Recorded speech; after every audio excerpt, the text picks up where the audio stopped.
발치는 도대체 언제 해야 할까? 그리고 왜 해야 할지 한번 지금부터 시작합니다. 사랑니 발치를 하지 않아도 되는 경우 중에 첫 번째로요, 사랑니가 가지런하게 난 경우입니다. 자, 엑스레이 사진을 보시면요, 사랑니가 어디 있을까 싶을 겁니다. 흰색 동그라미가 쳐진 다음 사진을 보시면요, 이 사랑니가 잘 보이죠? 이 큰 어금니가 3개가 있으면요, 가장 뒤쪽에 있는 어금니가 바로 사랑니입니다. 이런 경우는 발치를 하지 않고 지켜보기도 하는데요, 단 제가 치과 의사를 10년 이상 하면서 이 사랑니가 워낙 안쪽에 있다 보니 올바르게 난 사랑니더라도요, 10명 중에 9명은 대개 썩어 있답니다. 즉 대부분은요, 안쪽까지 관리를 하기가 쉽지 않습니다. 아무래도 칫솔이 가장 뒤쪽까지 들어가기가 힘들기 때문이죠. 따라서 이런 경우에는요, 치과에서 정기검진을 하시고요, 안쪽이 썩었거나 한 번씩 아플 경우에는요, 발치를 권유드립니다. 사랑니 발치를 하지 않아도 되는 두 번째 경우입니다. 이 사랑니가요, 뼛속 깊이 묻어져 있는 경우, 만약 불편감을 느낀 적이 없으시다면요, 발치를 안 하셔도 됩니다. 엑스레이 사진을 보실게요. 이 위턱뼈 사랑니가 아래쪽에 잇몸 뼈 상방으로 깊이 매복이 되어 있기 때문에 이런 경우는 세균이 침투하기가 힘듭니다. 자, 다음 사진을 보시면요, 아래쪽 사랑니입니다. 마찬가지로 이런 경우에도요, 세균이 침투하기가 힘들기 때문에 지켜보는 경우가 많습니다. 정확한 진단은 치과에 가셔서 한번 판단해 보시면 됩니다. 다만 무릎이 생기는 경우가 가끔 있는데요, 이 부분은요, 치과 검진을 통해서 확인을 하시면 대부분 무리 없이 진행이 됩니다. 아주 드물기도 하고요.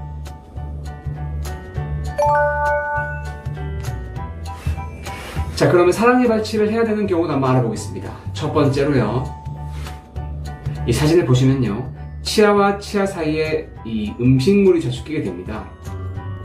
이 잘 청소해준다고 하더라도요, 이 사이에 틈에 음식물이 끼게 되면요, 청소가 용이하지 않습니다. 이런 경우는 되게 잇몸이 붓게 되죠. 이런 경우도 발치를 해주셔야 합니다.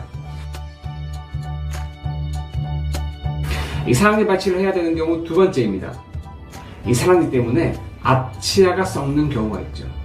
이 사진 한번 보실게요. 이 사랑니 앞쪽으로 음식물이 끼고 세균이 침투하면서 앞쪽 치아까지 썩게 만들었습니다. 그래서 그 부위로 사랑니가 점점 이동해서 앞치아에 엄청난 데미지를 입히고 있죠. 이 사랑니는 아깝지 않은데요, 그 앞에 치아까지 발치하게 되면 임플란트를 해야 합니다. 너무 속상하죠, 그렇죠? 자기 치아만큼 소중한 것이 없기 때문에 꼭 미리미리 사랑니 발치를 시행하길 바랍니다. 이 사랑니 발치를 해야 되는 경우 세 번째입니다. 사랑니가 똑바로 났지만 부분적으로 맹출된 경우입니다. 이 부분적으로 노출된 경우에도 잇몸이 붓고 아플 수 있습니다. 이 붓고 아픈 증상이 두세 번 정도 증상이 반복된다면 발치를 꼭 시행해야 합니다. 이 자칫하다가는요, 이 아래 사진처럼 사랑니뿐만 아니라 앞치아까지 썩을 수가 있기 때문이죠. 그렇다면 사랑니는 왜 뽑아야 할까요? 앞에서 말씀드린 것처럼 관리가 되지 않으면요, 앞에 치아까지 썩을 수 있기 때문에 필요하다면 꼭 사랑니 발치를 해야 되고요. 이 두 번째로 음식물이 끼면서 냄새가 심하게 날 수 있습니다. 이 사랑니는요, 주로 사랑할 나이, 약 20살 때 많이 나게 되는데요, 구취가 생기면 안 되겠죠.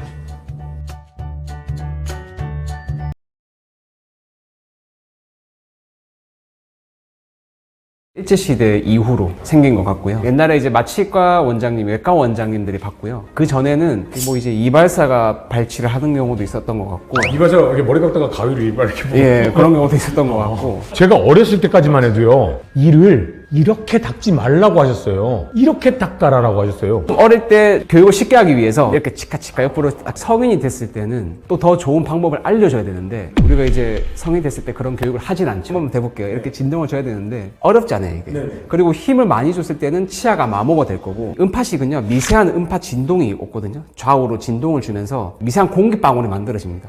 여기서 이제 닿는 부분도 청소가 되는데, 닿는 부분이 아닌 부분도 진동을 주는 것만으로도 이 사이로 다 어느 정도 청소가 되더라고요.